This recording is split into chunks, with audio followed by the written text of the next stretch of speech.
Face à la multiplication des textes de loi, l'engorgement des tribunaux et le développement des modes alternatifs de litige, l'accès à l'information juridique est de plus en plus incontournable.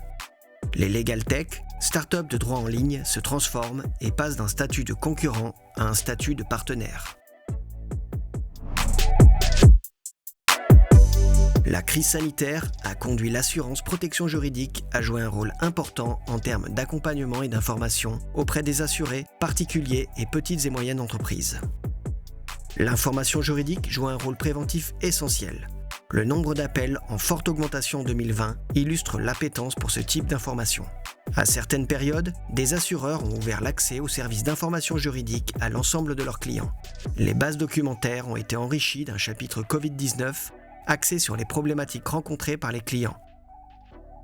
« 70% des litiges sont résolus grâce à la médiation, la conciliation et l'arbitrage. Depuis le 1er janvier 2020, ces modes alternatifs de règlement des différends sont obligatoires pour les litiges inférieurs à 5 000 €. Pour répondre à cette obligation, de nombreuses plateformes de médiation en ligne se sont créées. En janvier 2021, face à la disparité des solutions disponibles, le ministère de la Justice a mis en place une certification.